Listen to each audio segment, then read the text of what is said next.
She wouldn't give me her number, so I kept showing up at her place of business. For 5 months, I drank coffee while she topped off the list shipped east of Java. When she got a job at the health food store, I ate soy protein and inadvertently won a weightlifting contest. In Bulgaria. Don't ask. When she got a job at the animal shelter, I wound up with 32 cats and an eviction notice. You would think they would say I was unfit, since I already had 35.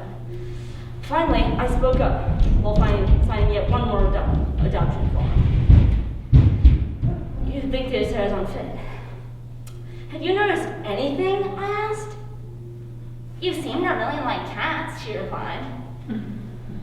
Anything else? I didn't realize she was stupid on top of it. Yeah, you like coffee and soy protein. No, I mean, I like you.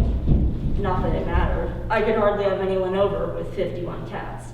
So I suggested she give me her number and I stopped coming by. But no, that would be bad for the cats. I had no choice. The only way to keep seeing her was to keep accumulating cats. If I gave up the cats, she'd say, I was unfeeling. If I gave up the girl, well, I'd save a lot of money on litter. Finally, I packed all 84 cats in my car and waited outside until she got off work. Unfortunately, rather than Brenda, it was a policeman, a rather burly and playfully authoritative fellow, who of course wondered among other things what I was doing with 95 cats in my car and how I could see out the back window. I didn't know what to say. What's wrong, boy? Cat got your tongue? I pulled one off my face and said I was waiting for Brenda Lively. He looked at me, kind of shocked. We were both doing the same thing in our own way. I gave her 15 tickets so I could get to know her, and she said she wouldn't go out with a police officer. There was more. After that, I had to give her 30 days. She lost her job at the health food store during the time. When she got out, she got a job here at the animal shelter. At least I could keep an eye on her. Inadvertently, it was this guy's fault. I had all cats and no Brenda. And we weren't the only ones smitten. I know a fireman who burned down her house and hoped she'd go right into his arms. She was late to her job at the coffee house. So they fired her. And do you know what her severance was? Decaf. What an unfortunate girl, I offered. Brenda was put on television. Turns out she was a hero because she farmed out just about every cat that was brought in. If you want to make sure a cat has a good home, just take it to Brenda Riley. This wasn't good for either of us. I had to stop my cat colony at about 150 or move up to an SUV. And this was the time everyone was bringing their surplus kittens to Brenda, hoping to find them a good home. Why spay? Just give them away. I stopped adopting, and she was beginning to look really bad on her TV following. I didn't show up for a week. It was hard, but it's not like I didn't have any pets to take care of. Brenda was beside herself. Her performance behind the wheel suffered as well. Brenda Riley, recently hailed as the savior of this town's homeless felines, has been pulled over for reckless driving. Do we want this woman responsible for our city's cats?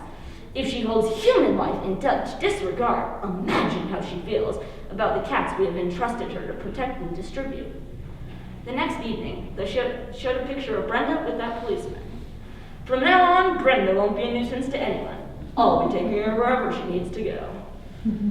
It wouldn't have been quite so infuriating, but that he was in a tux and she was in a bridal gown. As you know, when you have 150 cats, within no time you have 162, 175, and 217. I couldn't afford to have them neutered, so I took all 239 cats back to the animal shelter. I pulled my car up to the loading dock and opened the back door. Brenda was there and looked just as frightened as a victim in a horror movie, and screaming just as loud. Stop! It's too stressful for the cats! A ton of cat flesh poured out of my car, and soon Brenda was back on TV begging people to adopt. Please, take a cat, take a kitten. We can't afford to keep them. We can't afford to feed them. And you know what happens if we can't afford them. We have to euthanize them. All of them. And do you know who unleashed this plague on our unsuspecting city? You can put the blame on the head, shoulders, and gizzards of Kenneth Longborough. Oh, that's me. Call me Kenny. Call me the doghouse. Call me my picture was on the front page and my mother wasn't proud.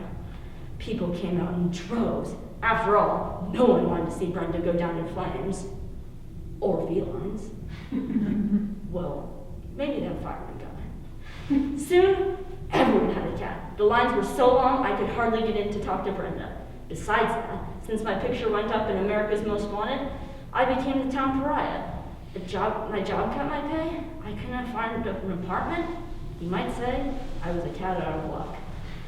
I had to talk to her. She had to know that despite all this, I did it for a reason. For her.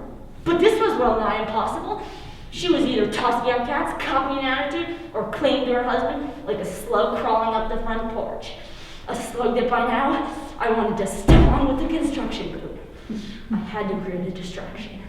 I went about 3 towns over to a deserted and forsaken land of the lost where no one had heard of me or my iniquities, and bought 40 pounds of catnip.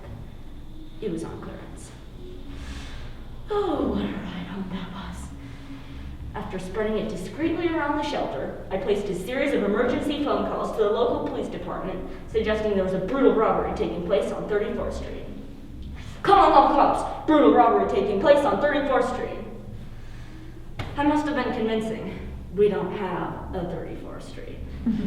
The cats were in hog heaven, the police were in hot pursuit, and Brenda? She was in the ladies' room. I didn't care. It was time to confess. So I followed her in and waited for the telltale flash. Brenda, I have to tell you something.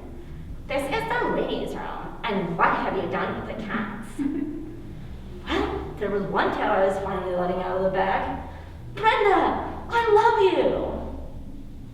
Long silence. Long silence. Then, if I'd have known that, I might have gone out with you. But you married that policeman. Because of you. You were everywhere. Coffee maybe, but no one likes that many cats, and particularly no one likes that much soy protein. So I married him for protection. I just about went catatonic. I didn't realize you loved me. And out she went. I was dumbfounded, awestruck, a man alone, in the ladies' room. And then it happened. What are you doing in here? Chasing felines? My court case is next month.